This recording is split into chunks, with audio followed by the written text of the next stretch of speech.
I care deeply about black people and the issues of black people. But I care deeply about the issues of all people.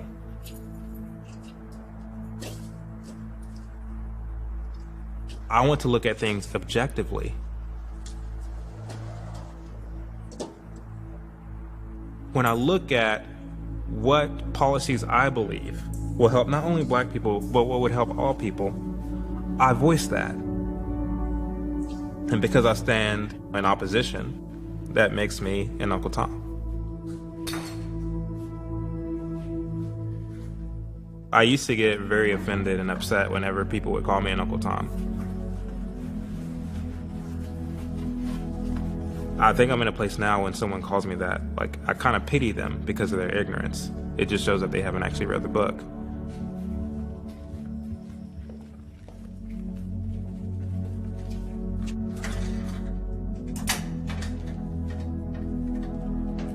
Whenever someone calls you an Uncle Tom, what they're trying to communicate is that either you just do not like black people and you see all black people as trash, or they're trying to communicate that, oh, you're just trying to fit in with white people. You're trying to be accepted among whites.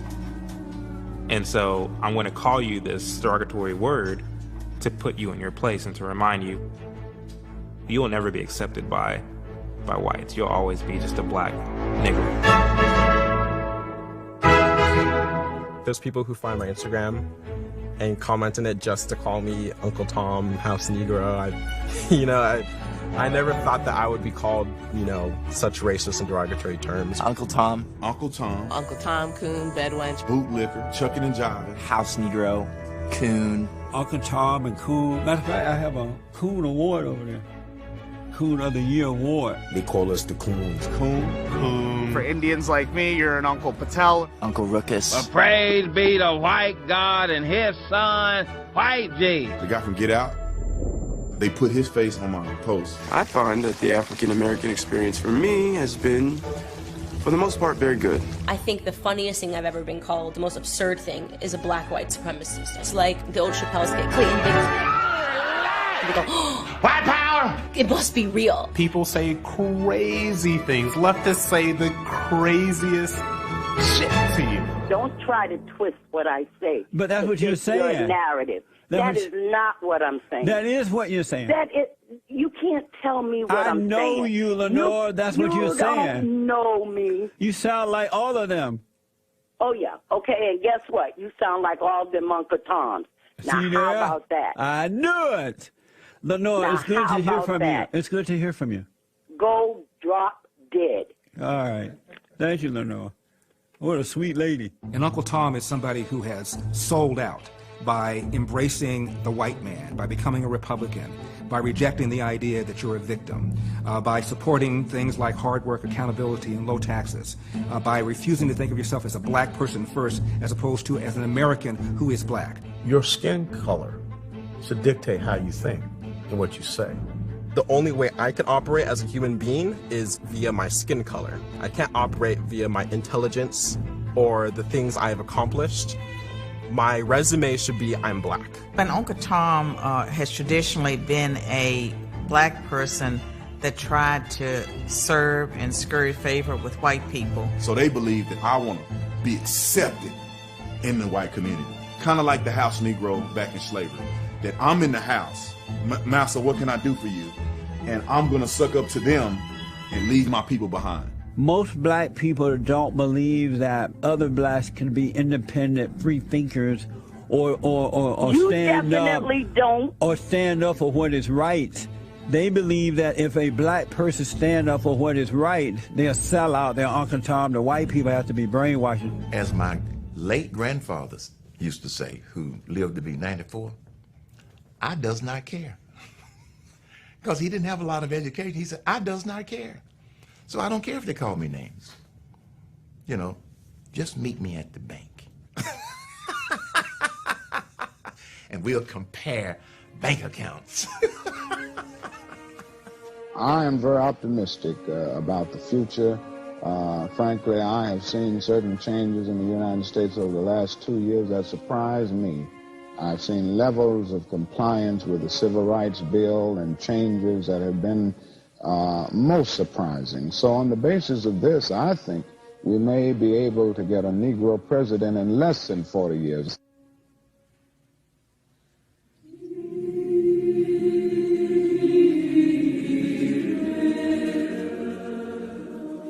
In churches, in bars, on the streets, Americans have been celebrating this great landmark in the long struggle for civil rights. In Chicago, the veteran black leader Jesse Jackson broke down in tears. In Atlanta, from the pulpit of Martin Luther King's old church, its pastor declared, "Tonight, we have seized the promise of America." Not to sound crazy, but, you know, white people always had Jesus. So they always had that mentality, I could be anything, even God. For me, the image of him is like, who's the most powerful person in the world? Who's considered like a god, basically? He's the president of the United States. Obama became that image for us, like that Jesus. We never looked at ourselves as being politicians. We looked at ourselves as rappers or football, basketball players, drug dealers. That's why I think Obama was important in becoming president, because it gave us that optic. Like, we could be whatever we want to be. It was America finally feeling that we could let go. Just let go and say, we finally did it. Progress is here. I cried when he won.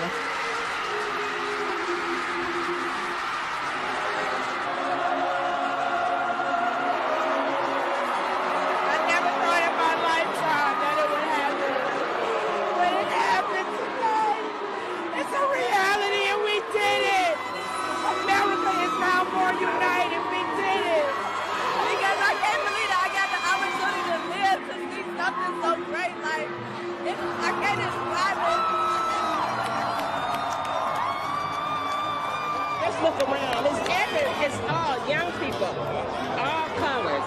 I believe when you dream, your dreams can come true.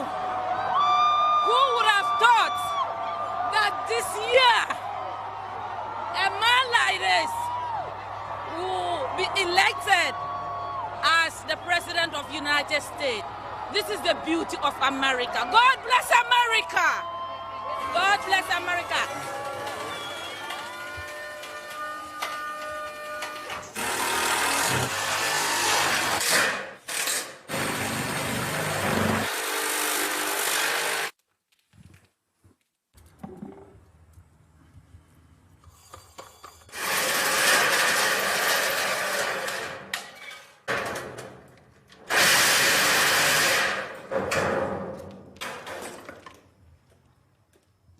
I became a Christian back in 2009. The year prior, I voted for Barack Obama. I was really passionate about Barack Obama and his policies. I was having a conversation with a friend, and I was telling him how, like, I'm a Democrat because, you know, the Democrat policy is pro-Medicaid, pro-government benefits, all these things that can help, you know, poor urban communities. And doesn't the Bible say that we're supposed to look out for poor people?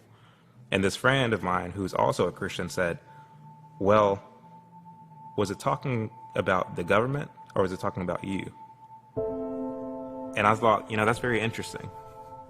And so I went back and read it, and it was talking about me. A lot of the way that I saw things began to change, but I was still a Democrat.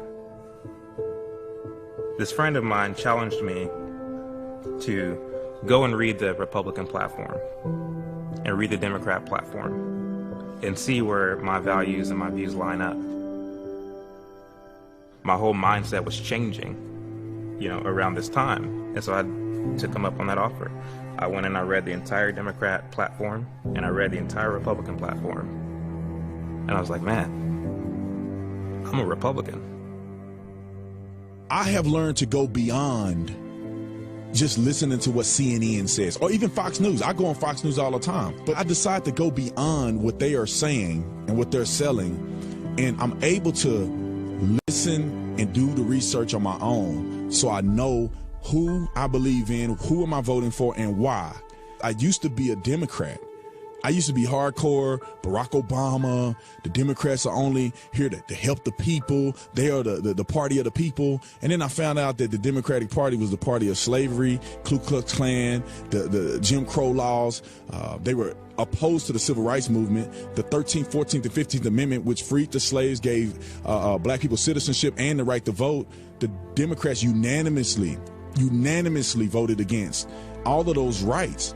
And when I found that out and nobody could give me a legitimate stance on how the party switched, it's like I have no other choice but to at least consider what principles does the other side have? What are they offering?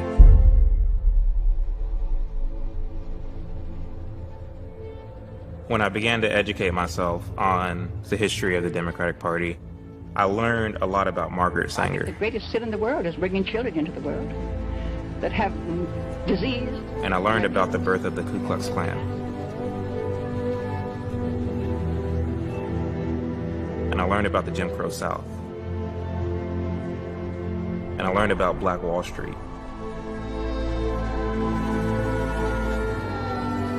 And all of those events had Democratic hands in them. It unraveled everything that I knew to be true. Everything that the news media taught me, everything that my own culture taught me.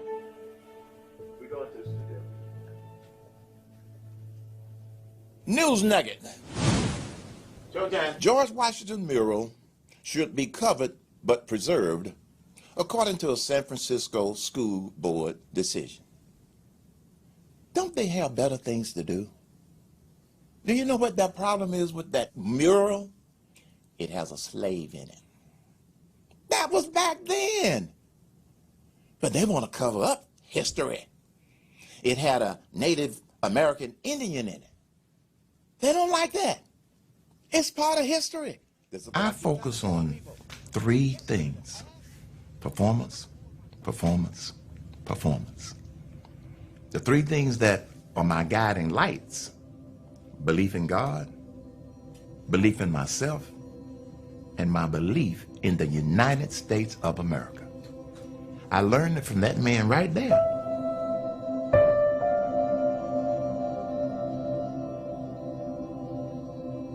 My dad worked 3 jobs until he could live off of 2, and he worked 2 until he could live off of 1.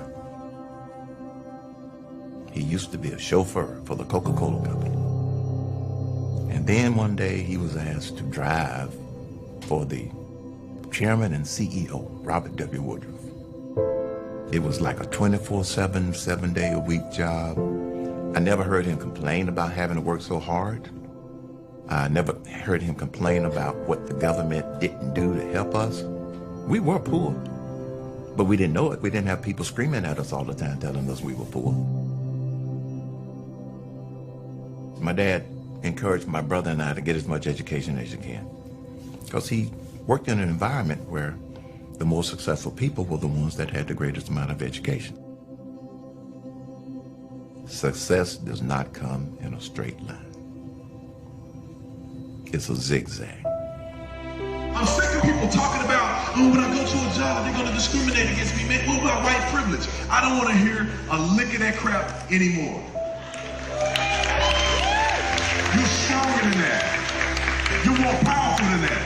I'll tell you what, I go to a job interview and someone don't give me an opportunity, I'm going to apply for every single job on the block until I get a job. I don't need no handouts. I don't need your excuses. I'm going to go harder than everybody else for that job. And if you go hard and you put yourself in position, you will be successful. I never saw myself as handicapped because I was black, I was a woman, that I came from poverty. It was just not the way I processed the world. As someone who got a GED, went to a community college, then went on to get a 4-year degree, graduated magna cum laude, while I was working 40 hours a week, nights and weekends, at the community college library. My life has taken many turns. I married at 16, I dropped out of school. By the time I was 21, I had 3 small children. I had no idea that I would end up going to college and becoming a university professor. Graduate school was very interesting for me in a lot of ways. I had this experience in a course that was being taught by a white female. She was actually a white liberal. At some point in the classroom, I'm sure I'd said something that really irked her, because she turned to me and she yelled, "You'll never be able to change the fact that you're a black woman." And I interpreted that to mean that I was handicapped, whether I knew it or not. There I learned that I was black, I was poor, I was a woman, and that I was not supposed to have accomplished the things that I had already accomplished, which was success. By then it was too late. When I was a kid, I went to a summer camp in an area of California called Yucaipa. Really bucolic, flowers everywhere. It was just wonderful. It was a Boy Scout jamboree, and there were hundreds of Boy Scouts from all over California. And from what I can tell, there were just a handful of blacks. I was in a cabin with maybe 7 or 8 kids, and we'd been together now for 3 or 4 days. And there was one kid, he and I got into some sort of argument, I don't remember why, and he called me a nigger. And I literally had to restrain the other kids from killing this guy. I mean, they were just going to kill him. They were more angry about it than I was. And so I never really felt that those who are bigots, racists, were in the majority. I never really felt that. I always felt that people who were bigots intuitively were in the minority, and most people didn't feel that way. That seemed to be consistent with my own personal experiences. I was always confident. I always knew I had a good memory, made good grades, and my parents gave me a lot of positive feedback because of that. I always knew I was going to be an achiever, and there was no doubt about that. The only doubt was the route. There was never a time when I thought of myself as a victim. Never. Not one time. You're afraid of being marginalized, right? Welcome to what it feels like to be black. A man caught on video unleashing a racist rant. An alleged racist incident. Racial bias. Racist tendencies. Racism. Racism from coast to coast. The open racism. Statements of racism. He was brutally beaten by attackers yelling racist and homophobic slurs. A racist drifter. Is it racism? Is it sexism? How do we get white people to see racism as their problem too? That was racist. Racist. Go back to Africa, kind of racism. Straight up racist. Racist tweets. Racist tweets. Those tweets are racist, a racial dog whistle. The most successful black Americans today are Nigerian Americans because they're not brainwashed by our media. We've heard all about the big explosive cases of racial injustice in America, but that's not what most black people in America deal with. You deal with what we call microaggressions, or 1,000 cuts of racism every single day. I grew up being told of my disadvantages, that this country is unfair to black people. You're black, you're not gonna be able to do it. You can't get this, you can't get that, you can't get bank loans. When you walk into a bank, you will get a loan more easily if you are a white guy. The ideology is implanted into you subconsciously to believe these things. We don't teach our children to have confidence. It's like we're brainwashed to think, well, is it because I'm black? Why are they looking at me like that? How many of you feel judged? How many of you feel feared on sight when people see you? Show of hands. We teach them to be scared of this country, to be scared of the world that they live in. It's like a cancerous plague in the mind of black Americans. You trying to say that this country does not specialize in racism and bigotry? I am saying that racism exists. I am saying that the United States of America but you have the luxury. You have the luxury to be cavalier about it. When you are angry, it's very easy to be deceived. It's very sad to see black people operate in that. There's a lot of members in the black community who they are operating in very negative energy. I'm letting you know that. I call out racism. That is maddening to me, and I'm crying about it because it's crazy. If you keep yourself in this constant state of, woe is me, I'm disadvantaged, I'll never accomplish anything, then you won't accomplish anything. It will be a self-fulfilling prophecy for you. If you determine that you can't be successful or that you're oppressed, then you are oppressed. That's the power of the mind. If you believe that you can't, you won't, and you sure as hell won't try. And black America has been programmed to believe that we can't. The country was founded on racism and bigotry, David. If you turn on a radio morning show, You African American, the cop show up, we don't know if we're going to make it out alive. I'm sorry. the message is clear. If you broke and white in America, you're wasting your whiteness. And that's what's being fed into the urban community. White supremacy, it's the backbone of political and economic disenfranchisement of black folks. So long as black people continue to have their psyche filled by that nonsense, we won't have an awakening. Trump is a racist. He doesn't want more brown and black people here. It gets brainwashed into you in multiple facets. We tend to be geared towards entertainment. You need to know that a lot of your fans is racist. People have used those entertainment personalities to convince us subconsciously what we should believe. If you like that nigga, you motherfucking racist. Fuck you and fuck Donald Trump. Fuck Donald Trump. Yeah, nigga, fuck Donald Trump. I'm beginning to lose confidence in the Trump administration. Yeah, what do you think of that? I think it's actually a great thing. Jay-Z has always been a drug dealer to the black community. He's very open about the fact that he used to sell crack cocaine when he was living in the projects, and that's how he got ahead. So he was selling something that was harming the black community. Well, he's still doing that. He's still selling something that's harming the black community, and it's flying off the shelves, and that's victimhood. We have to have the conversation. We have to have tough conversation. We have to talk about the N-word, and we have to talk about why white men are so privileged in this country. Colin Kaepernick, same exact hustle, right? This is a half-white man who's chosen to pick his hair out to be an afro, to be black, because right now victimhood is hot.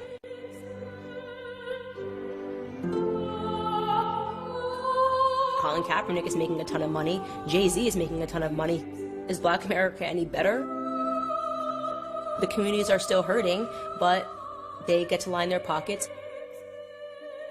And we accept the same type of crack cocaine. The left gets away with this because 80 to 90% of the primary sources of news are left-wing. My father was a janitor. He was born in the Jim Crow South. Fast forward, my father in his late 40s started a small business, got a little bit of property. This is what happens in America. Raised 3 boys, educated them. We have a thriving black middle class. If black America were a country, Brooke, it would be the 15th wealthiest country in the world. For crying out loud, this is not your grandfather's America. America is an idea. That's why we're different than every other country. That's why we have freedoms that other countries don't. That's why entrepreneurs are birthed here. That's why there's so many millionaires here. That's why black people are doing better here than anywhere else in the world. It's very simple. This ideology, people begin to adopt around the world and they become successful. It's an idea. America is an idea. Anybody who adopts the idea of America will be American and successful. If you don't adopt the idea, you are not American. You're not going to get that far in America if you don't pursue the American idea.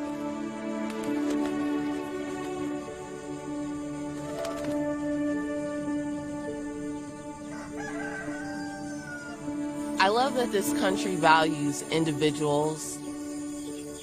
As a black American in the United States, I have autonomy, and the things that I do are of my doing.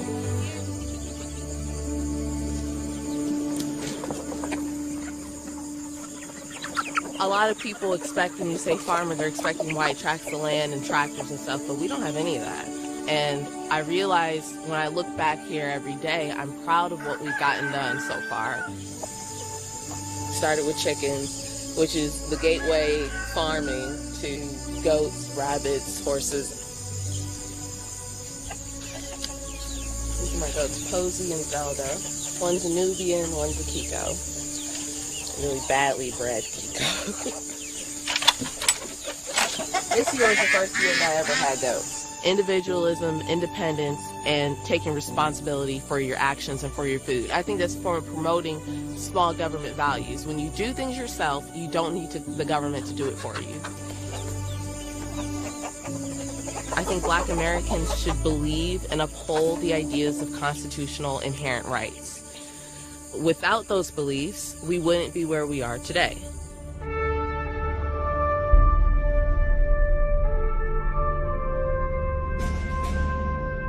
I will support and defend the Constitution of the United States of America against all enemies, foreign and domestic, that I will bear true faith and allegiance to the same, that I take this obligation freely without any purpose of evasion or mental reservation, so help me God. We don't take an oath to a color, to party, to a person. We take an oath to the thing that binds us all together, and that's our Constitution, that's our rule of law.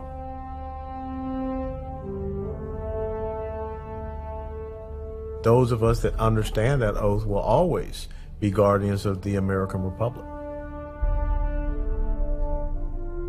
If I want to see this nation that I love so dearly continue on in the path of liberty, freedom, and individual rights, then I got to make sure the subsequent generations understand that, and they are willing to go out and fight for it and defend it just the same as I did, because I had a dad that inculcated that into me. At the age of 15, when my dad said that there was no greater honor than to wear the uniform of the United States of America, that's a powerful statement. Coming from a man that was born in 1920 down in the South, never heard him say a bad word about the United States of America. He went off to serve and fight for this country, even though this country did not see him as it should have seen him. But he wasn't a victim. The black community really believed that if they could show that they were willing to stand side by side with white Americans and fight for liberties and freedoms, that sooner or later people would understand that we can't have this hypocrisy.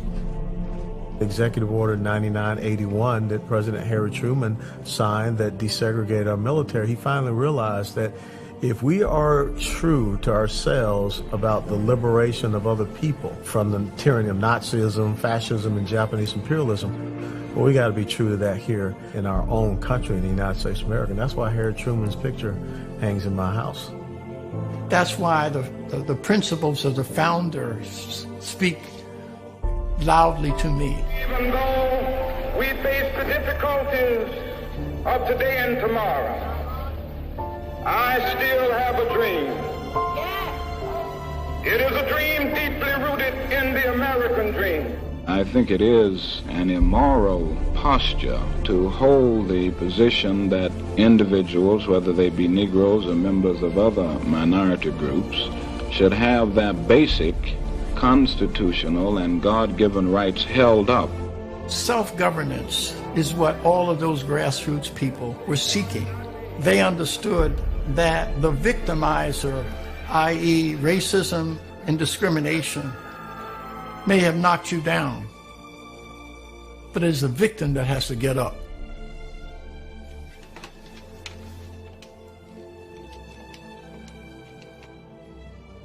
Hello, is this Latasha Fields? Hi, this is Bob Woodson. How are you?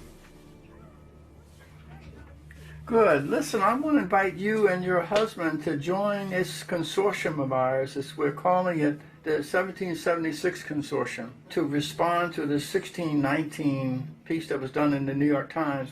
I'm not interested in engaging in debate with them. I'm saying we need an accurate portrayal of slavery, but it doesn't totally define the black condition.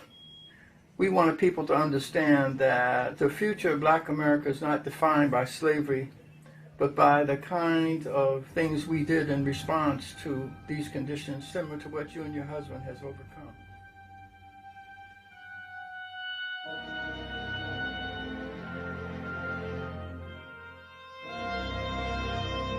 I wish that it would be mandatory reading, not just in the black community, but all across America, to read the autobiography of Booker T. Washington. Here was a man that was born into slavery. And when he learned that he was free, his number one quest, his number one goal was to get an education.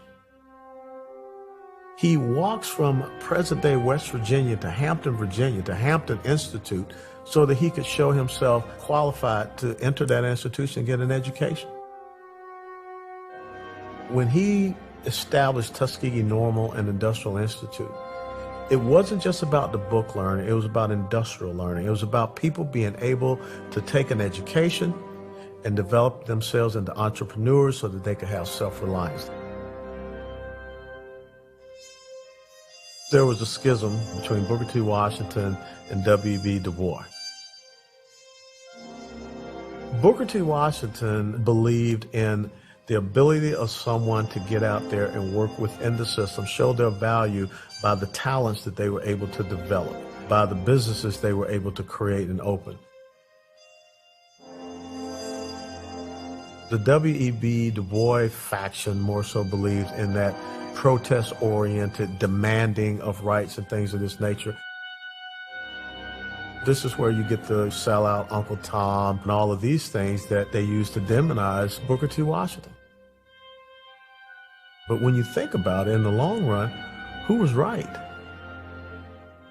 W.B. Du Bois was an avowed socialist who became an avowed communist who renounced his American citizenship. But the institution that Booker T. Washington established is still there today. We need to go back and understand what Booker T. Washington was really, his philosophy, what he was trying to get us to understand. There's nothing wrong with hard work. There's nothing wrong with working your way up from the bottom, much the same as his autobiography says, up from slavery.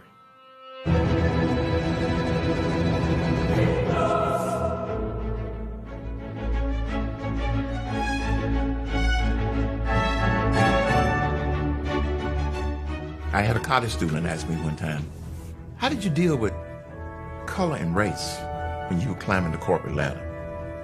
My answer, I didn't. Let them deal with it. I didn't focus on that. I didn't have time.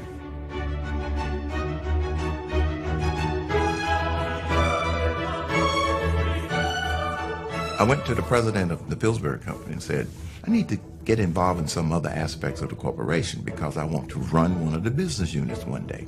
So he said, we need a lot of leadership in Burger King. You have to go and spend 2 weeks at Whopper College. There really is a Whopper College in Miami. I graduated summa cum laude.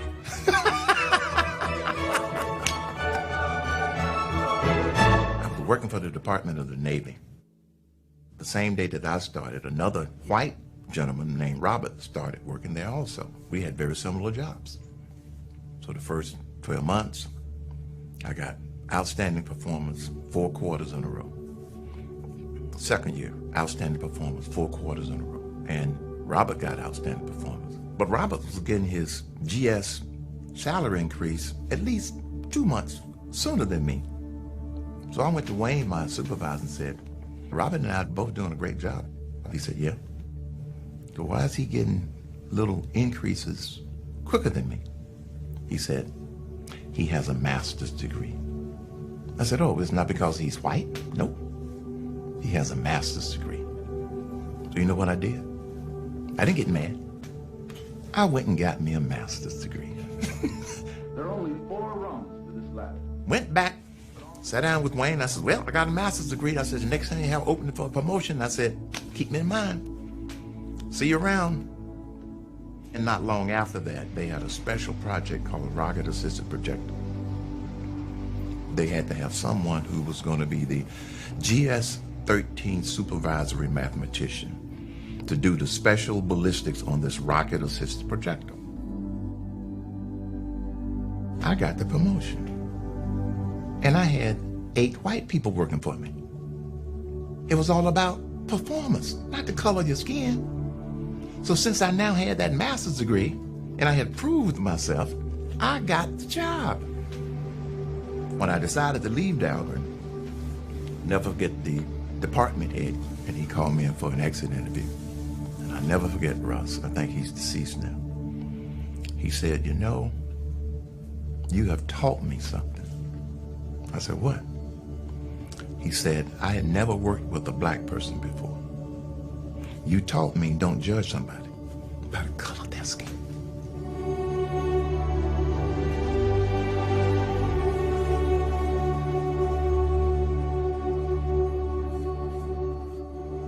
I grew up primarily around black people, primarily in what we call the Afrocentric perspective. That means everything in life was seen from the lens of being black in America. I used to have gold teeth in my mouth. I got Young Savage tattooed across my stomach. I got my hood tattooed on my forearm. So I kind of had this whole hip hop culture, negative, angry mentality. I grew up believing that white people did not like black people, and that no matter what you did in life, the white man was gonna hold you down. My parents didn't teach me that I was a victim, but there were other influences that did. Whether we're talking about uncles and aunts in the hip-hop industry, the media, it painted a picture of the black man in America as being in a constant state of distress, a constant state of disadvantage. And I have relatives of mine who bought into that message. And I even bought into that message before I was born again. The only people I knew who existed in my life and who I could pick to be role models were athletes and rappers. So many of you guys have watched my political awakening. I've been pretty much in front of everybody on the stage when I've had this reckoning. But there's one person who totally transformed the way that I thought. It was a video that I saw on YouTube, and it was Larry Elder. Oh my God, they always call me the sunken place demon. I think it's so funny. Larry Elder is my mentor.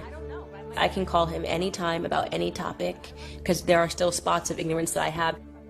I'm having to contend with the fact that all I have is the media narrative of things, and he lived through it, he saw it, and he'll tell me exactly what to look up and research. Larry Elder was at the forefront of being a thought leader in terms of questioning prevalent narratives of the black community, especially with regards to individual accountability. If you have parents who care about education, there are books around and you're immersed in it, you're going to have a better situation than somebody else with the same IQ whose parents don't have that kind of motivation, who don't immerse you in education. Environment absolutely has a role. He provided a huge part of my awakening, one video of him with Dave Rubin, and I went, oh my goodness, I've been so ignorant. You wouldn't not acknowledge that there are some systemic issues. Give me an example. Tell me what you think the most systemic racist issue is. What is it? Well, I would say that because black people in most cases, in many cases, were descendants of slaves, that racism as an institution, that it just, a certain amount of it just exists. 2015? Give me the most blatant racist example you can come up with right now. I think you could probably find evidence that, in general, cops are more willing to shoot if the perpetrator is black. What's your data than white? What's your basis for saying that? Last year... Well, look, I know a lot of people would say, look what's going on in Chicago. I know what they would say. Yeah. I'm talking about what the facts are. 965 people were shot by cops last year and killed. 4% of them were white cops shooting unarmed blacks. In Chicago in 2011, 21 people were shot and killed by cops. In 2015, there were 7. In Chicago, which is a third black, a third white, and a third Hispanic, 70% of the homicides are black on black. About 40 per month, almost 500 per year last year in Chicago, and 75% of them are unsolved. Where is the Black Lives Matter on that? The idea that a racist white cop shooting unarmed black people is a peril to black people is BS. It's complete and total. A white guy could say all this stuff, all he wants. It's facts or it's not. But Larry Elder did something different. What this lie does, it causes young black men to be confrontational with cops instead of cooperating, and it causes the cops to pull back for fear that they'd be called racist. I saw a black man that reminded me of myself and other people I grew up with. And I said, he's black. He came from a similar background. How did he come to these conclusions? It's incompatible to have porous borders and a welfare state. So I think it's just common sense to say, if you come here, you ought not be a charge on taxpayers. Why is that so controversial? In order to be persuaded or to like someone's work, you don't have to share a race with them. However, we're talking about a very important fundamental shift, like a breaking of the frame. What's the purpose of an SAT? The purpose of the SAT is to make sure the student can do the freaking work that's required of him or her once they get admitted to that given university. So if you give them adjust the score because of their disadvantaged nature, that does not give them the ability to compete at the school and succeed. So all you're going to do is create more dropouts than we already have because of race-based preferences. You're talking about breaking a very major narrative, shattering a glass ceiling. A lot of young black people are discovering me and consider me to be something of a mentor the way I considered Thomas Sowell and Walter Williams. Black people have never taken a position that you described. So it is not a question of what black people chose to do. It's what you choose to put in the mouths of black people. It's what you choose to project. We didn't learn about these guys. I didn't know who Thomas Sowell was until 4 years ago. The engineer is judged by the end product, which is not simply ideas. If he builds a building that collapses, it doesn't matter how brilliant his idea was, he's ruined. Conversely, if an intellectual who's brilliant has an idea for rearranging society, and that ends in disaster, he pays no price at all. To hear Thomas Sowell destroy all of this so-called data that the so-called enlightened among us were using to try to get their way and to try to shape policy. You would also have to agree that, generally speaking, women are paid less, for example, for the same jobs as men. No, I would not. I would not agree with that. If you're talking about women with the same number of years of experience, with the same continuous service, etc., then when I look at that, I don't find that disparity. I find, for example, in many cases, the women are making more, depending on how you break the data down. The difference with women is between married women and everybody else. If his message would have somehow penetrated through all of the nonsense and all of the manufactured preconceived notion that I bought into and settled itself in my mind, he would have been a huge influence for me. Why wouldn't they teach us about Thomas Sowell in school? I know LeBron James. I know you guys were excited to see her. I didn't know you guys would be excited to see me too, but thank you. I know all of these rappers. I don't know Thomas Sowell. I don't know about Walter Williams. I've always been a radical. I've always challenged the status quo. If there's one person that you think Black America would be celebrating. I supported things like minimum wage laws because I thought it was a good idea until I ran into some professors and say, well, look, Walter, let's look at the effects of the minimum wage law as opposed to looking at the intention. They gave me material to read and then I changed my mind. But it's like having a very successful family that you never knew you had until your grandfather dies and y'all meet at the funeral. While I was hanging out with my cousins smoking weed, we got people in our family that have gone to Harvard. We have people in our family that own businesses, highly successful. Why have you hidden this from me? It's unfortunate, but history is written by academics, and academia is a tool of the left.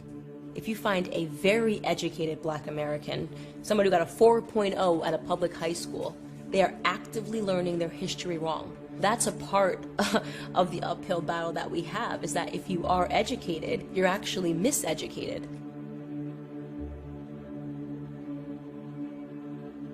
When I was growing up, my mom was a Democrat, remained a Democrat her entire life. My dad was a Republican, remained a Republican his entire life.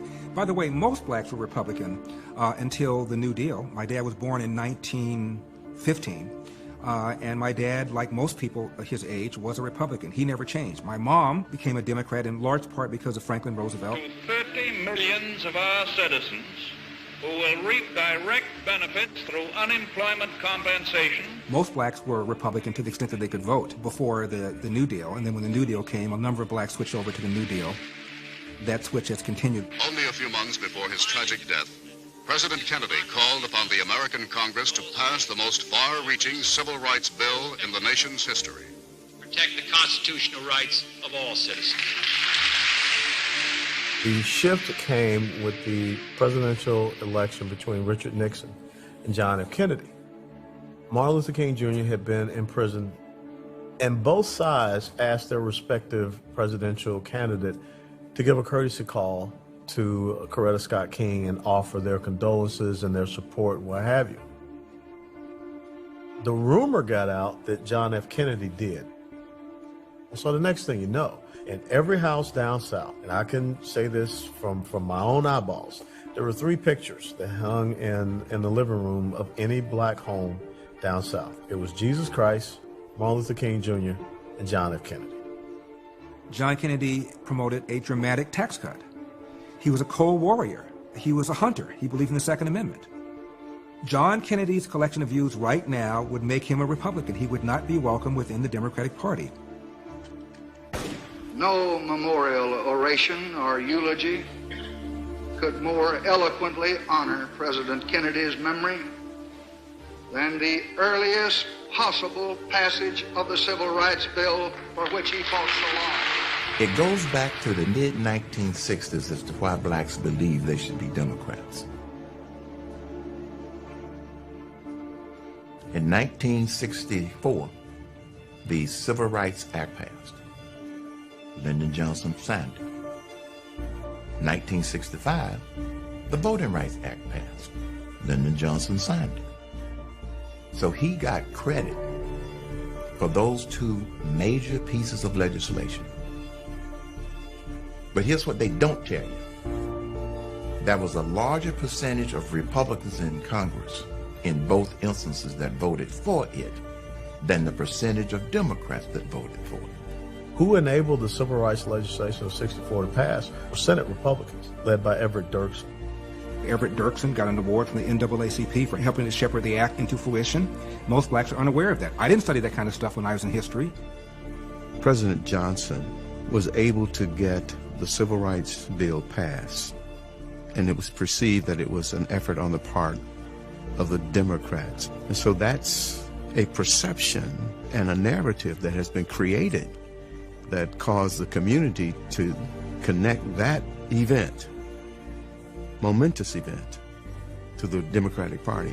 And they have been using that idea to effectively create a perception that the best friend to the black community is the Democratic Party, which is far from the truth. Black people have been taught that the Democratic Party wears the white hat when it comes to civil rights and racial justice, and Republicans have been described as wearing the black hat. If resistance to the federal court order ceases at once, the further presence of federal troops will be unnecessary, and the city of Little Rock will return to its normal habits of peace and order, and a blot upon the fair name and high honor of our nation in the world will be removed. Dwight Eisenhower was responsible for bringing the civil rights issues to the forefront. I have a dream. One day, it was a movement that was challenging America to embrace its ideas. Those ideas that were found in the Declaration of Independence, that all men are created equal. To hold our society, America, to the principles that were found in the Constitution, and those constitutional principles that protect our liberties and protect our individual rights. It's what that civil rights movement was all about.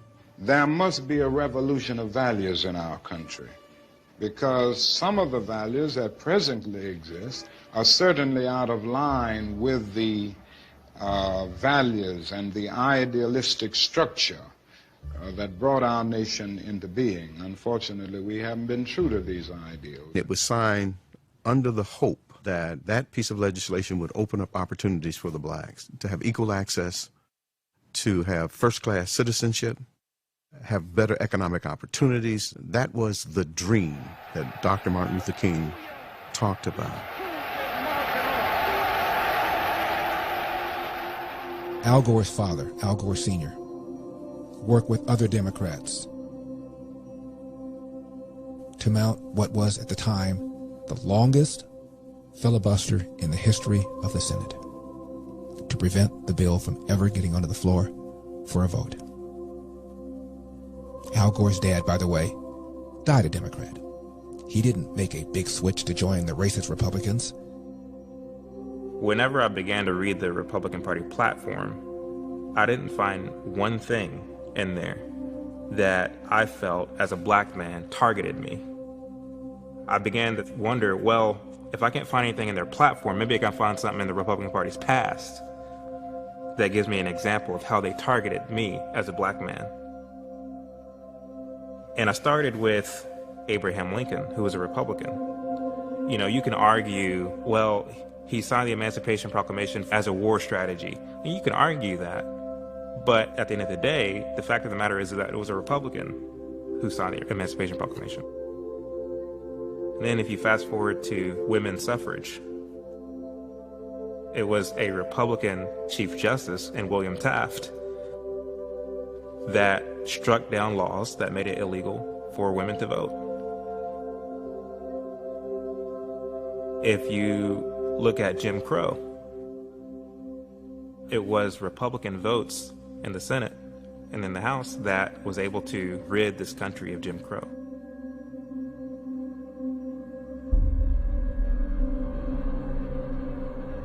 When we look at the history of entities like the KKK, it was specifically intended to suppress the African Americans and keep them from voting for Republicans specifically. That was always what the KKK was founded to do.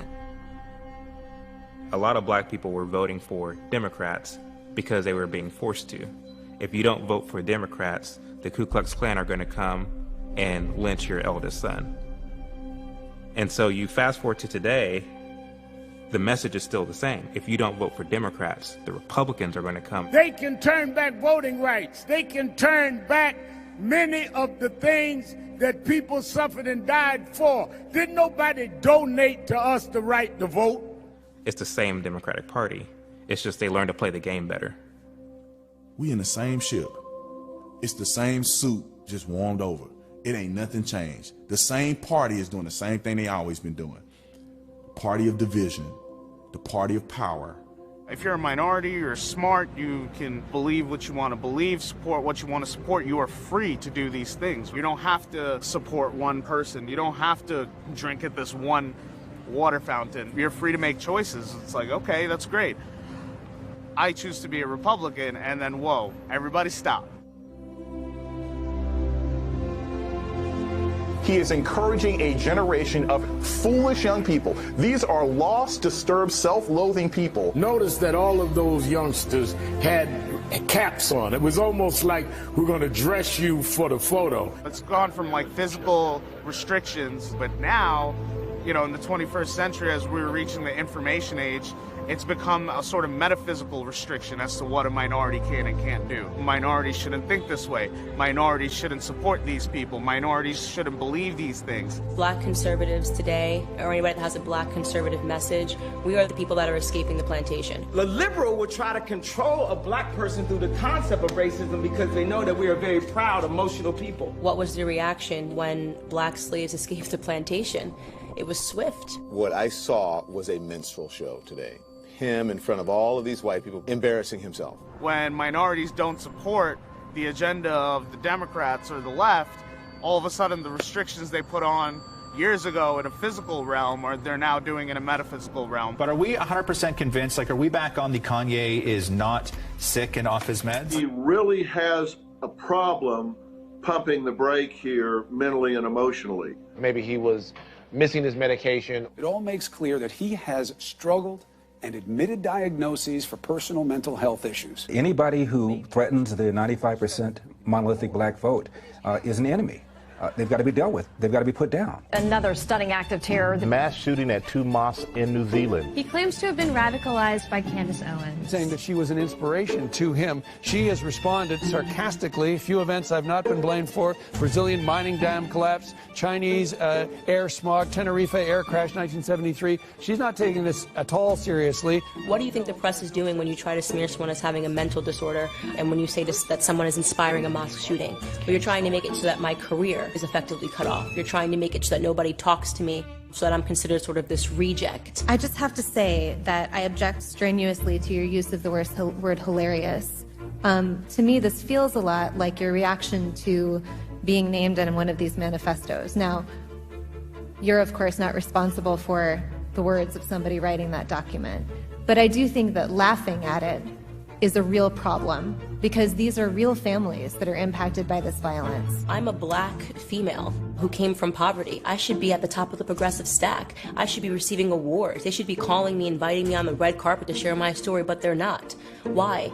Because I'm not saying what they want me to say. You would rather assign meaning to a homicidal maniac than to actually address the things that I said today that are actually harming black America. Number one, father absence. Number two, the education system and the illiteracy rate. Illegal immigration ranks high, abortion ranks high, white supremacy and white nationalism, if I had to make a list again of 100 things, would not be on it. This hearing, in my opinion, is a farce, and it is ironic that you're sitting here and you're having 3 Caucasian people testify and tell you what their expertise are. Do I know what my expertise are? Black in America. I've been black in America my whole life, all 30 years, and I can tell you that you guys have done the exact same thing every 4 years ahead of an election cycle, and it needs to stop. I think probably the most hated political person in America is a black conservative. And that's because we refute the entire philosophy of the Democratic Party.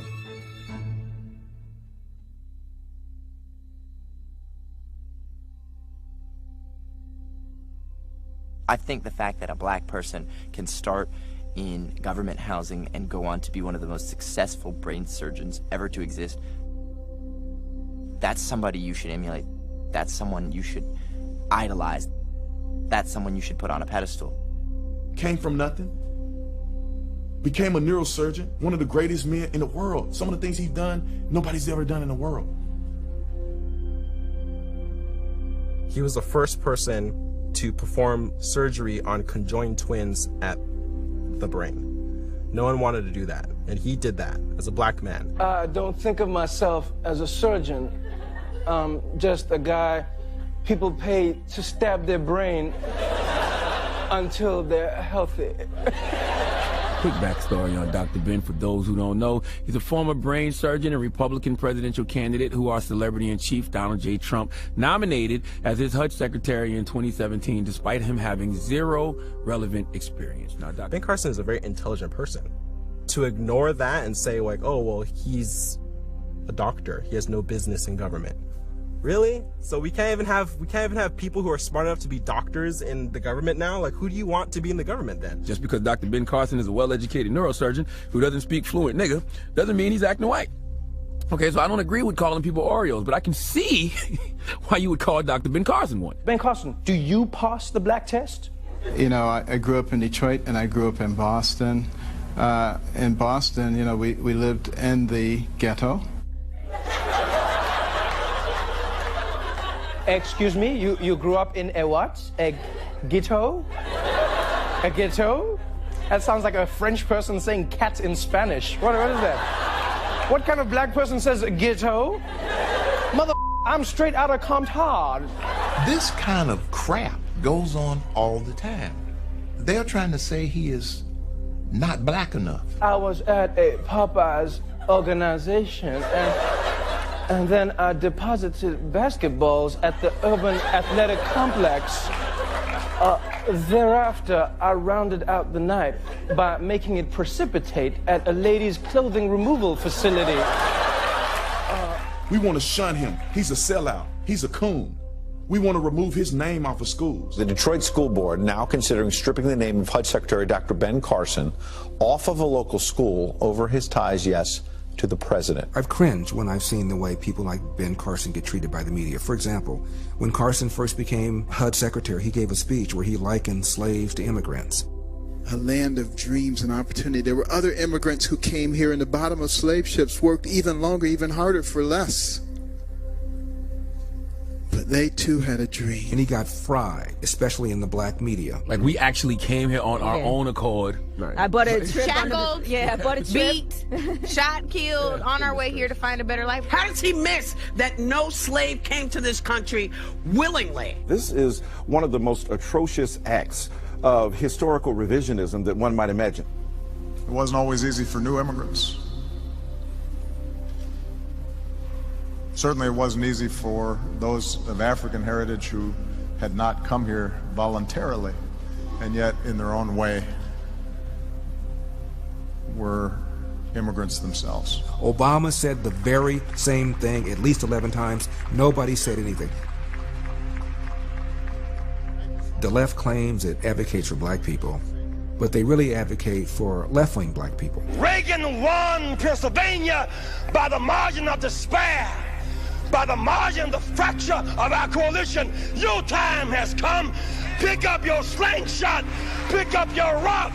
Declare our time has come. When I became old enough to vote, I registered as a Democrat because that's what the black people did. I suffered for it because I started to believe what the Democratic Party was saying. I believed it to their lie. Louis Farrakhan would come out here to L.A. and he would give talks at the Forum, and he talked about how bad the old blue-eyed devil was. We and white people are mortal enemies.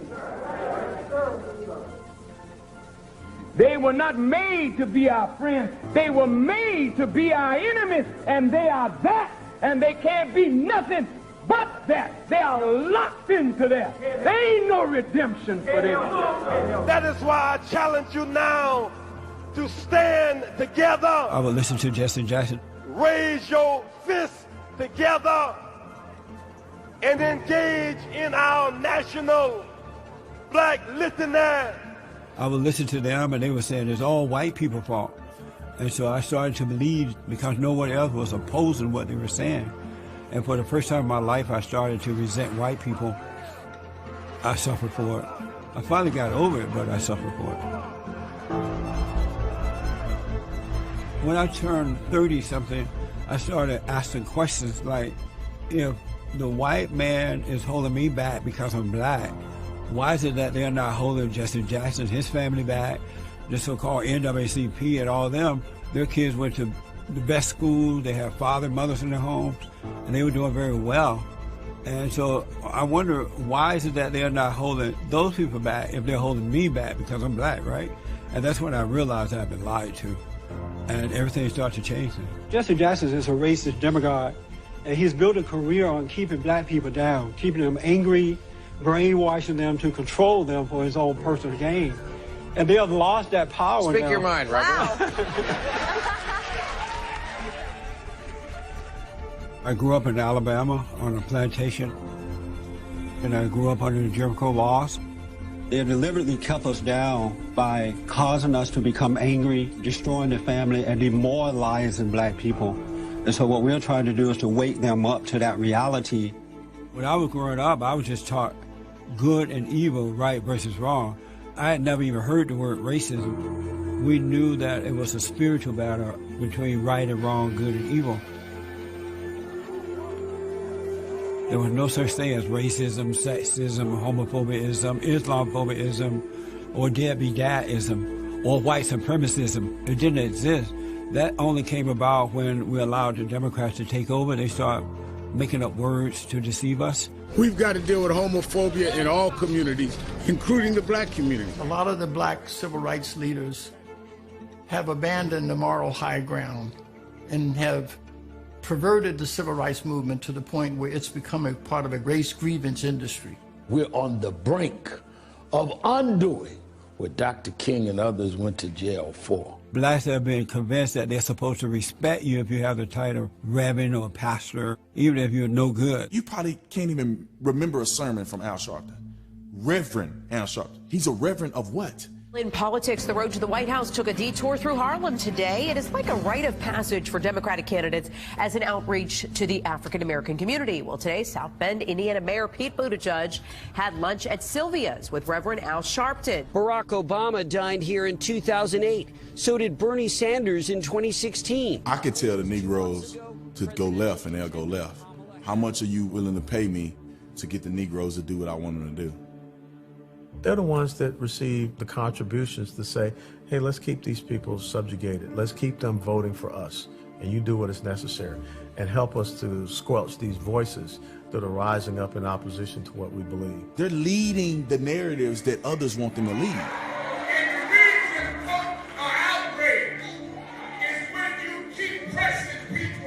If we can get the black community to hate the police, then they'll keep breaking laws. See, we got to keep black people angry, stirred up, angry, ticked off.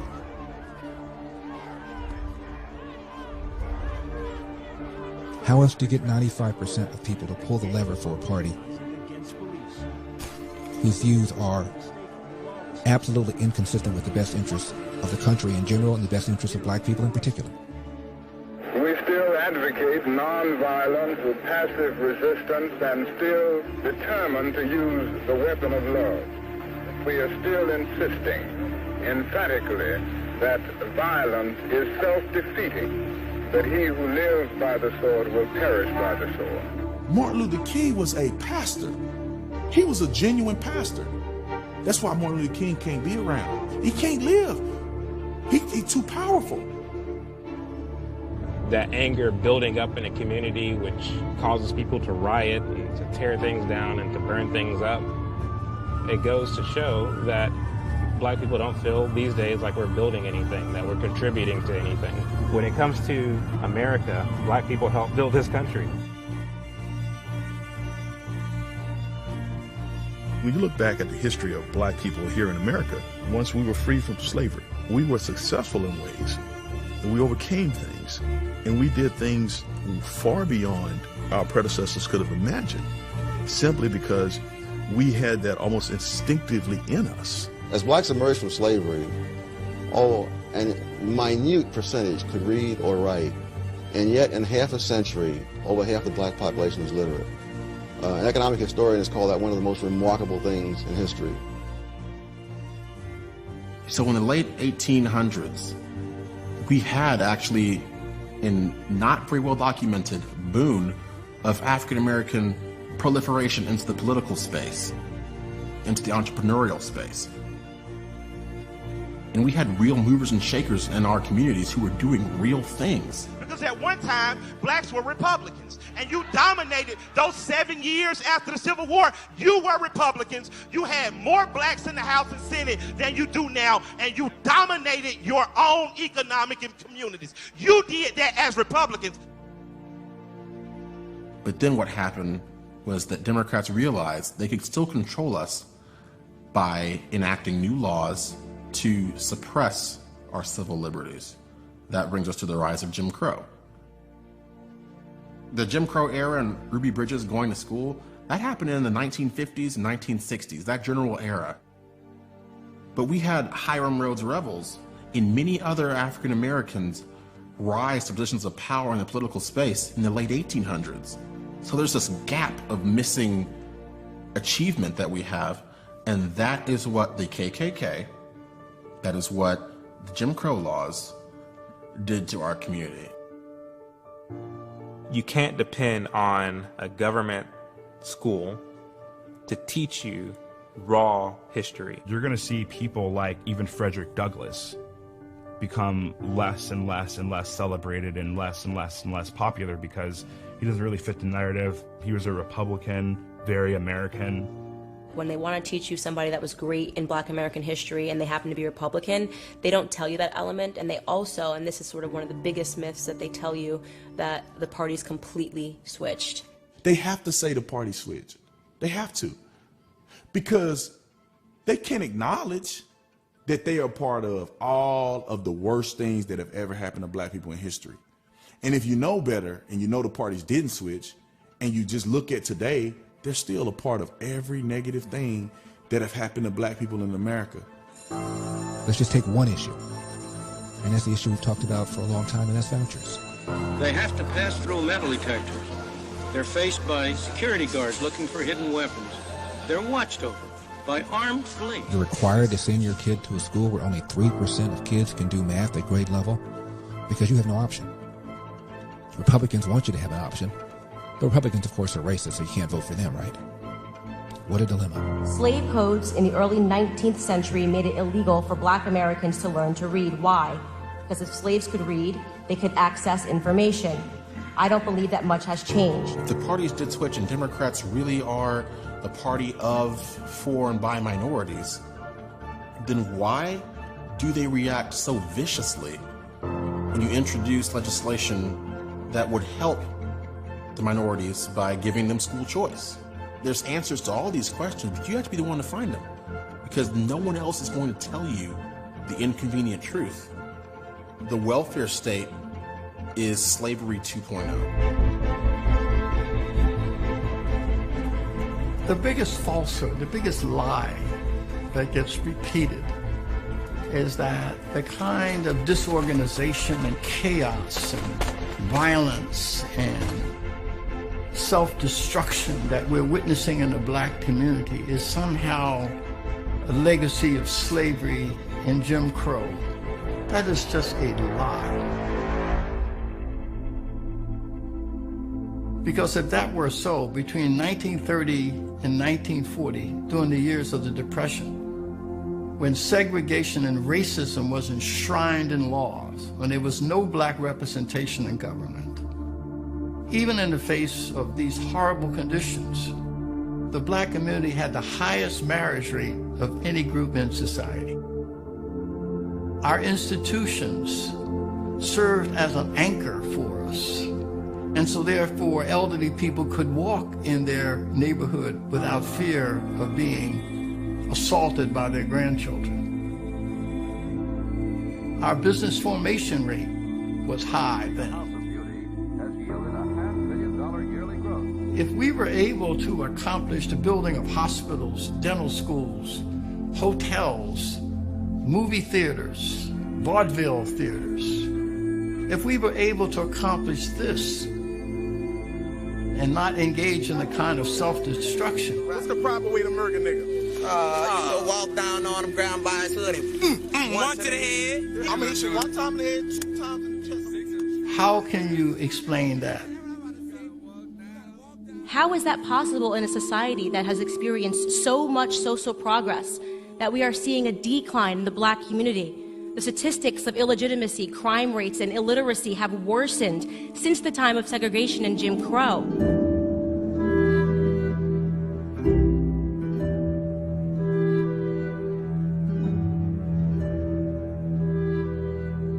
Before the war on poverty launched, 87% of blacks lived below the federally defined level of poverty in 1940. By 1960, that number had decreased to 47%. A 40-point drop in 20 years. That's probably the greatest economic prosperity period for blacks in the history of this country. And this all happened before affirmative action, before the so-called war on poverty. Back then, it was commonplace to have both parents in the home. If you made a commitment and you married somebody and you had kids, you stayed with them. It wasn't just about your immediate family. It was also about your church family. In those days, black men were in control. The black woman respected the black man. Having a strong father showed me how to be a man. It also showed me how to treat a woman. When I was young, I remember going to open house and everybody's parents were there, everybody's.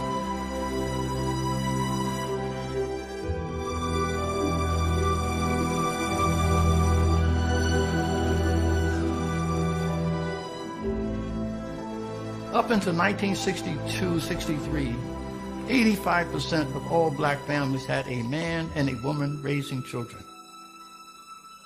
But that all changed in the 60s. You estimate that the welfare is pays, I guess, $6-7 billion a year in benefits. How much would you say is denied by these illegal practices? The architect of this destruction was Cloward Piven. American public welfare system is only expending half of what it should be expending if it were reaching all of the people who are eligible under existing statutes. So we think welfare costs should probably double. A couple renowned sociologists at the Columbia University School of Social Work.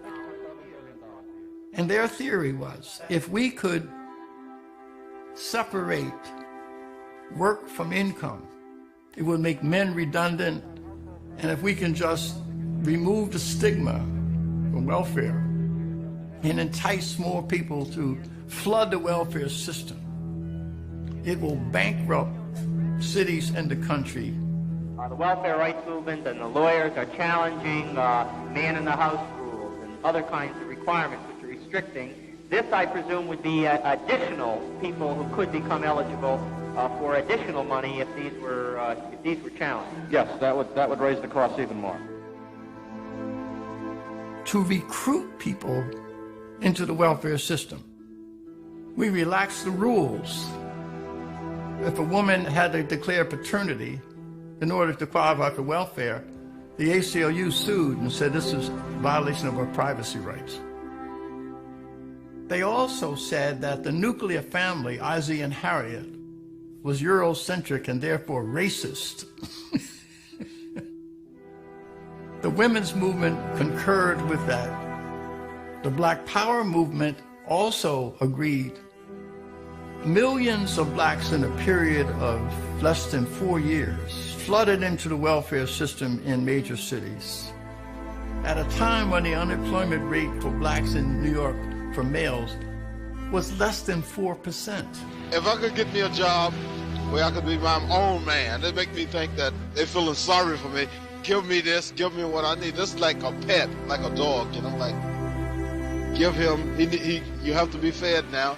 give him some food. What you then saw as a consequence of separating work from income, the out-of-wedlock births in the black community began to skyrocket, went from under 25% to 70%. It is a neutron bomb that was dropped on this country, and it really hurt families, especially the black family. During slavery, a black kid was more likely to be raised under a roof with his biological mother and biological father than today. The welfare state has done more to destroy and destabilize the black family than even slavery did. We allowed them to remove the fathers from our homes, removing the backbone of our families. I remember my dad used to be hard on us, making us fold clothes and washing dishes properly. And if we didn't, we got a whooping. If we didn't do them right, or if we, didn't do them when he told us to do them. And I didn't like him when he did that to us. My dad made me a responsible man by doing it. And it just really made me wonder, what if he wasn't there? I'm very blessed to be where I am today, and a lot of that has to do with the upbringing I had from my father, who was in the house, who made sure that we were in school, who made sure that we were clothed, that we had shelter, that we had food. That was my father. When I was growing up, fathers led, and you knew not to be fighting and carrying on because you had respect for the elderly, and you respect yourself because you represented your parents when you're out there. But that representation is no longer there because the man is not there. If you look at every major issue facing the black community today, it can be stemmed back to fatherlessness. You see black people joining gangs. They're joining the gang to simulate a family unit. Family unit could be solved with a father. Don't understand what it's like how to treat a woman, how to be respectful, how to earn a living the legal way. They didn't have a father in their home that taught them these things. And then that father didn't have a father in his home. So this generational fatherlessness is far more dangerous to the black community than institutional or generational racism. If there is a strong man in the household, people aren't eligible for these benefits. So you see how it kind of starts and it just grows and grows and grows. With the political left, this whole idea that government can bring people out of poverty and that government can fix all the problems, we know that government can't do that government can't raise a family. When I did him like that, he was like, man, this y'all, you can have the piece. I said, that, I want the money in your car. DeQuandre Weaver was 14 years old when this video was shot. And this week, a judge sentenced him to serve 20 years in prison for a list of felonies. Because the left has promoted the welfare state, has encouraged women to marry the government, has allowed men to abandon their financial and moral responsibility, we have these problems. It is no wonder that you have the chaos. More blacks are killing other blacks in 1 year than the Klan killed in the 70 years.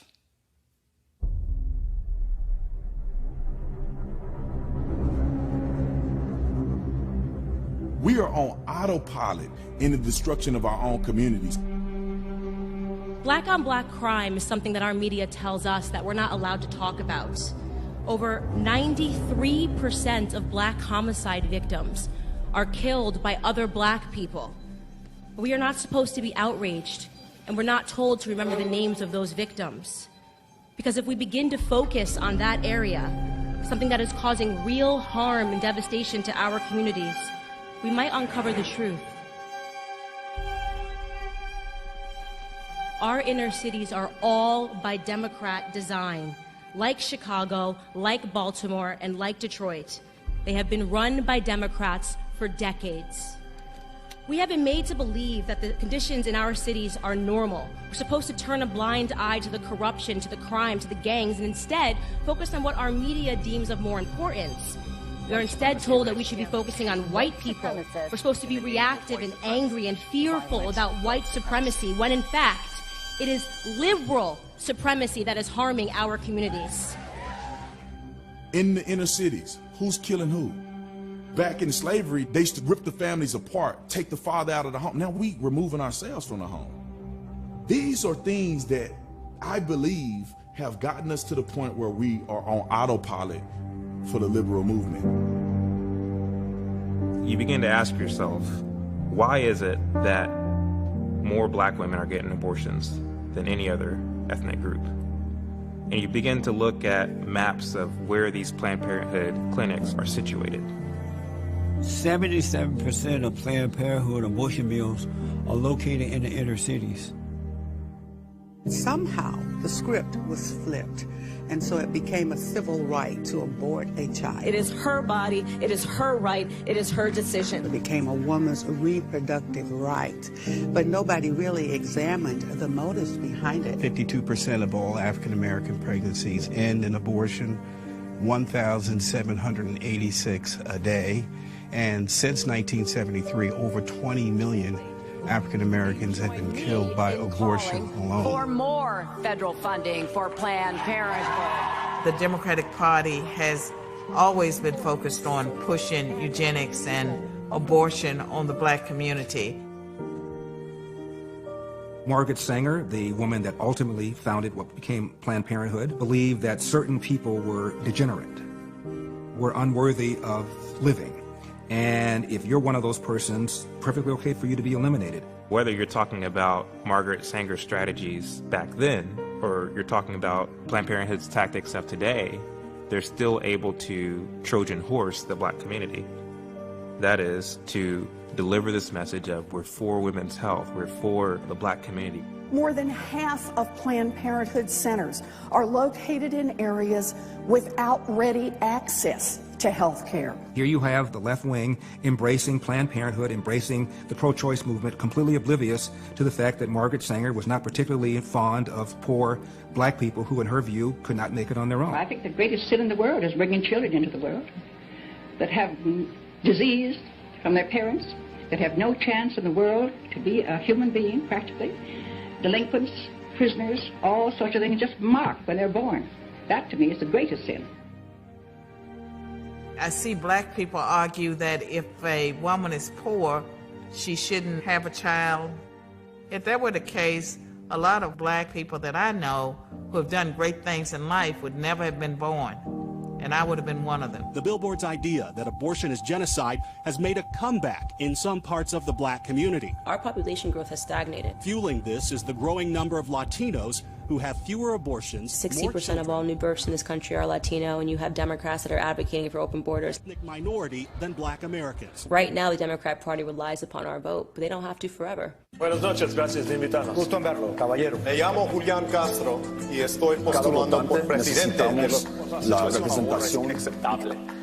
Black people in general are starting to get the sense that we are being traded for illegal immigrants. The caravan lurched forward, carrying babies, suitcases, and hope. They're importing a whole new victim class. It's going to do exactly to the illegals what they did to black America in the 60s. Get them addicted to government, get them addicted to handouts, and turn them into a permanent class of victim voters. They are willing to use people's genuine disadvantages, people's genuine struggles to get into power. And we're going to fight for fairness and justice for immigration. We're going to fight for DACA, and we're going to help this How country is it to move that we have Maxine Waters and John Lewis and others in the Black Congressional Caucus who are fighting for DACA, for the dreamers of illegal aliens who've come to our nation, and they're not fighting for black children and the dreams that our kids and our teenagers have. They have set them aside and made DACA their priority. I submit to you, they are in pursuit of an agenda. The black community has literally been destroyed by racist, illegal immigration, and we're not going to have it. When my people do a crime, we get 3 strikes. Your people do a crime, they get amnesty, they get benefits, and they're Blacks not are protesting the fact that for the last 50 years, they're living in cities that are the most dangerous, disinvested places, and they've been run by liberal black Democrats. But they've got no alternative to express that discontent. The black community is low-hanging fruit for the Republican Party.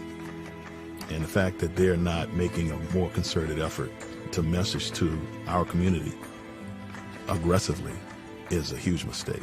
First, they have to be serious about whether or not they want minorities in the party. And if they are, then they need to totally rethink how they're going about it.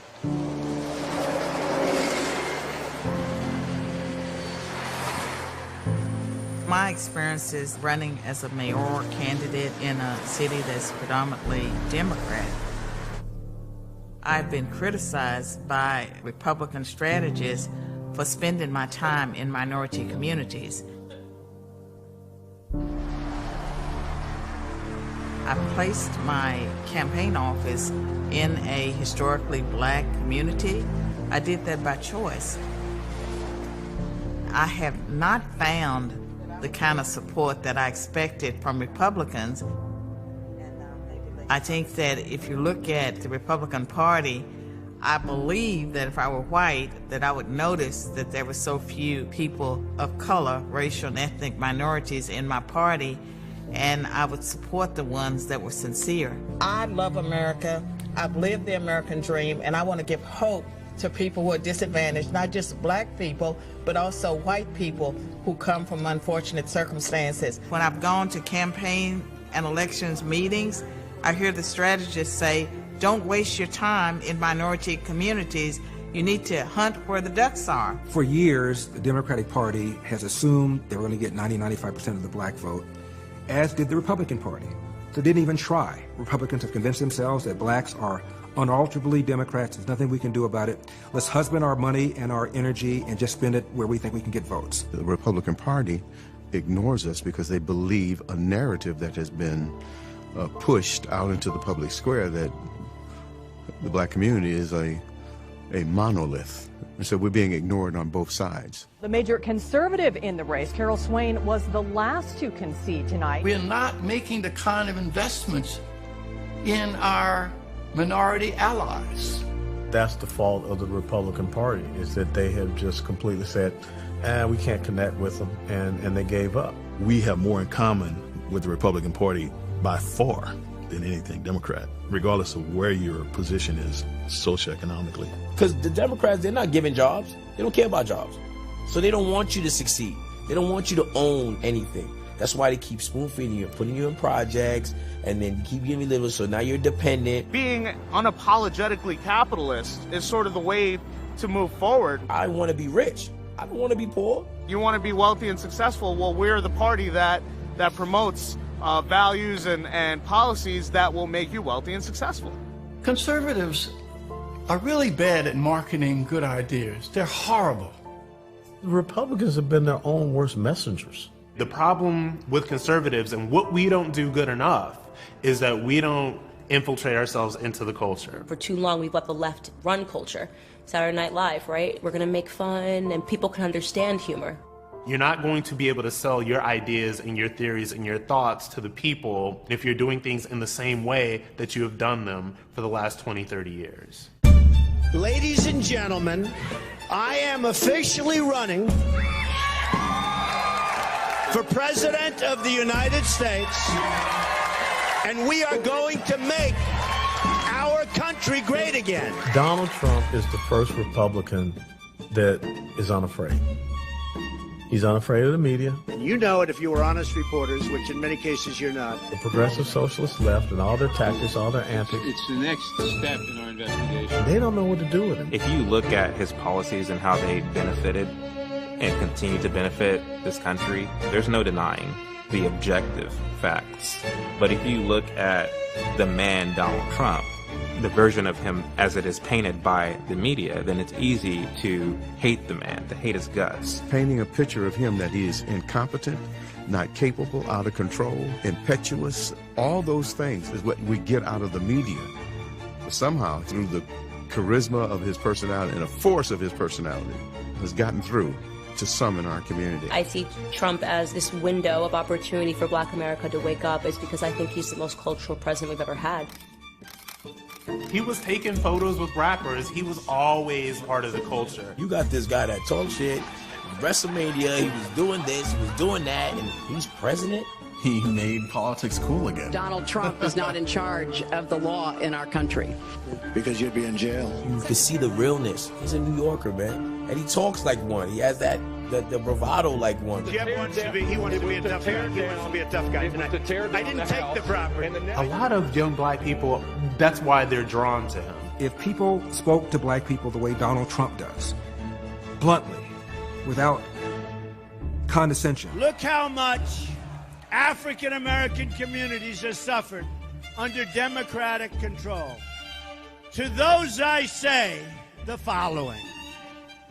What do you have to lose? Donald Trump is facing a new backlash. What the hell do you have to lose? The best pitch. Trump's latest attempted outreach to a larger voting bloc is already being called ignorant. So disrespectful and so condescending. How condescending, how offensive, how racist, whatever. He was right. What do you have to lose? You're living in poverty. Your schools are no good. You have no jobs. 58% of your youth is unemployed. The audacity to stare at black America in the face and say, hello, wake up, you're already losing, look at your communities, everything's run down, what's the big deal, take a chance on Trump. People, black and white and brown, who did not go to college, have felt ignored by the elites of both parties. And Trump turned over the tables in the temple. You can say he's unartful, he's not articulate, he's not smooth, or whatever. People really don't care. People are tired of politicians that say one thing and do something else. Especially we're starting to see in the black community. They want to see some change. They want to see something different. And that's why blacks feeling as if their conservatives is on the rise. They're looking at the results. You think you can bully people to stop doing something, right? Call us coons, all the type of names, right? Usually people run into their little cubby holes after that. It's a new movement now, and we want all the smoke. It's really clear. People tell me not to wear the MAGA hat, so I bought the biggest MAGA hat. Then I bought a bigger one. Ooh. So next time somebody say something to me, duh, common sense, a bigger one. It's simple math, really, when you put it all together. Yeah, I'm black, I'm not Democrat, Peter MAGA hat. Ooh, they try to take my guns, I can't go like that. Ooh, they try to take our funds, I can't go like that. Ooh, they try to ban our speech, I can't go like that. Yeah, I'm black, I'm not Democrat, Peter MAGA hat. It was Donald Trump who woke me up, man. At first, when he was nominated and he was elected, I was not a big fan, but to see the things he's done for the black community, to see things he's done for America in particular, I'm a huge fan now, and he has my support. We are in historical times, because people are waking up. People are changing. Humans are naturally conservative. You grow up being taught to work hard for what you got. You don't grow up being told you're going to get something because you just want it. You're saying, like, you ain't got to work for it. When I went in the store, and I tried to get a Snickers, and I ain't had no money for it, Mama smacked my hand, put that Snickers back. You feel me? We can't afford that. You know what I'm saying? But Democrats, they say, hey, we give you everything for free. That ain't reality. Black America is starting to get it. And that's why there is this sort of battle that's happening. I think right now, Black America is in the midst of an ideological civil war. We want to hype a crowd. Oh, it's bullshit. It's racism. It's Trump. Get on your feet. Fuck this. We got to stand up. We got to do our shit. We got to do what we got to do. Round of applause for Candace, That's a waste of time. Guys, this is so beautiful. Look at all of us. We made it all the way to the White House. This week, in 2 days, I'm going to the White House with 400 black kids.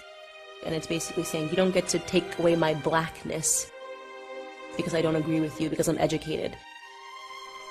Before, it was just a monolith. And there was no thought. It was just nodding, like zombies. Like, of course, we have to support Barack Obama.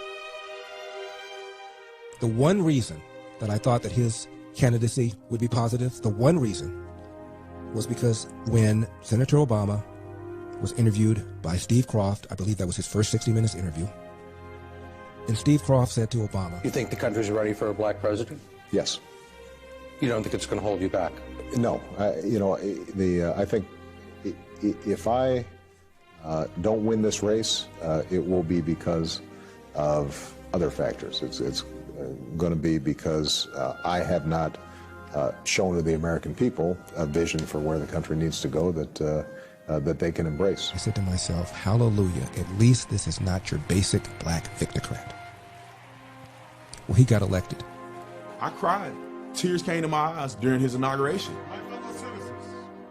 A black man being a president, like, This is finally, we have proven to the world and everybody else in the country that this is not a racist country. And I think that's what America really felt, that we had turned the corner. I could follow in the same steps now, finally, that there was no barrier that was preventing me as a Black American from doing anything. Many people had high expectations that he was going to take us in a direction that was going to improve things. Obama, before he became president, gave a speech at a black church in Atlanta. And he said, the Moses generation, referring to the generation of Martin Luther King, has gotten us 90% of the way there, which I thought was pretty reasonable. He said, my generation, the Joshua generation, has to get us that remaining 10%. The Moses generation pointed the way. They took us 90% of the way there, but we still got that 10%. That was before Obama became president. I'm suspecting that now that he's president, that 10% probably got shaved into it just a little bit. Yet, when he was president, what did he say? What did he do? Slavery, Jim Crow, discrimination in almost every institution of our lives. You know, that casts a long shadow. And that's still part of our DNA. That's passed on. We're not cured of it. Racism. We are not cured of it. Obama got a higher percentage of the white vote than John Kerry did. And here he is talking about racism is in our DNA. If I had a son, he would look like Trayvon. The Cambridge police acted stupidly. What he really did was add to the level of racial tension that we have in America today. He went out of his way to capitalize on this sort of like wokeness. There are very few African American men in this country who haven't had the experience of being followed when they were shopping in a department store. That includes me. He had Al Sharpton in his White House over 70 times. And every time you criticize President Obama based upon policy, you were called what? A racist. He played the race card, Obama did. This is a guy who knew better and could have, in my opinion, done a great deal to advance race relations in this country. We didn't turn any corner.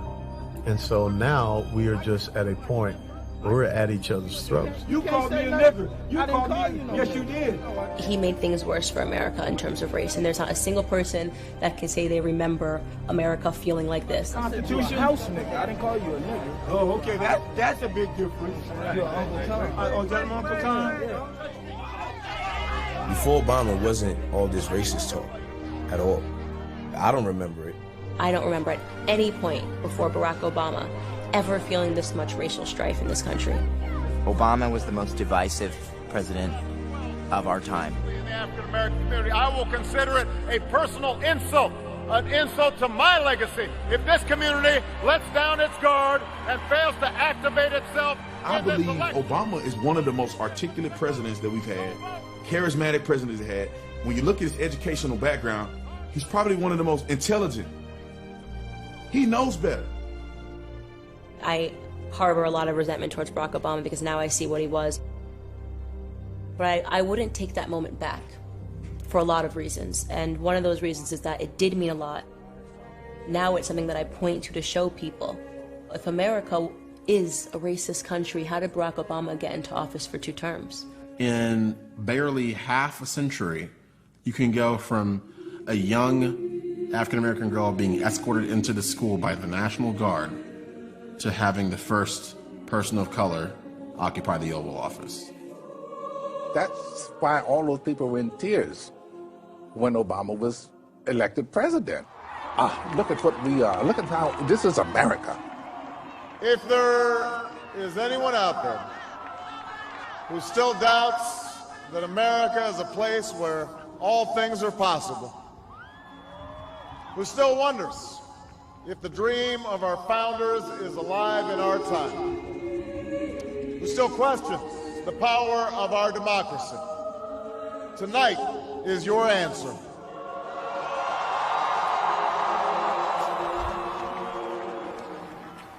It's the answer told by lines that stretched around schools and churches in numbers this nation has never seen. I didn't grow up thinking, one day I'm going to own my own business, I'm going to do my own thing. It seemed like something that surely I could never achieve that. That's something that you have to be really smart. You have to come from money. You have to have a huge set of capital before you can even start a business. That's something that's too lofty for me. I would never accomplish that, so I didn't even think about it.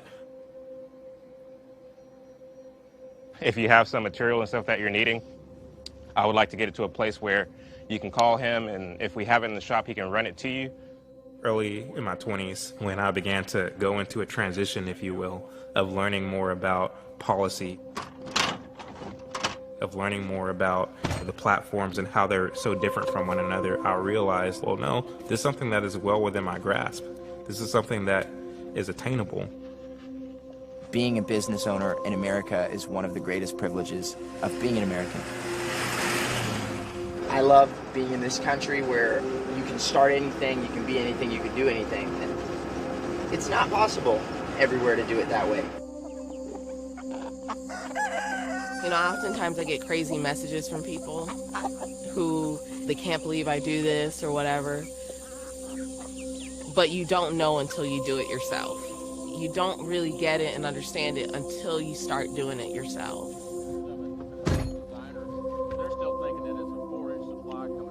In my heart of hearts, I do desire that people will kind of have the same kind of revelations that I've had, because to me, what it means to be a conservative is to realize that a lot of the dignity that you have is within yourself. Conservatism is the political philosophy that is pro-business, that is pro-growth, that is pro-minority, way more than any kind of liberal idea or policy can ever be. I want for people to understand that. I want for people to realize that. These are the sinks that you fixed last time. It starts with the individual. What you do in making yourself a better person will matriculate down to everybody else in the community, all the generations to come after you. The power is in your hands. Don't rely on wait for everybody else to do something. You have the power to change you. You have authority to change you. I will not pretend to be a victim in this country. I know that that makes many people on the left uncomfortable. I know people might not like me because they're from an era where race hustling is a business. But I say to people, I'm not here to be your friend. I'm not here to become the most well-liked black person in America. I'm here to be like an alarm clock. Your alarm clock goes off in the morning and you're pretty pissed at it. But eventually you get up and you do what you have to do. Many of the black kids who grow up in this country, they see mom and dad voting for Democrats. They don't question it. They just go and do it.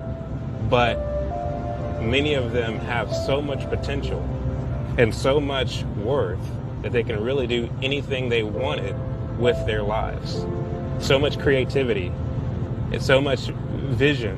What's sad is that many of them are being lied to, and they're being put in situations where these limits are being put on them by themselves, by their family, by their schools, by the government, to where their minds are ever dependent on Democrat politicians, on Democrat policies. When in reality, you're bigger than a program, you're better than a program. You're capable of providing for yourself so much more than any government program can provide for you. My fear is that with black people in America, many of us haven't came to that realization, and I want for us to, because we can do so much better as a community when we come to that realization.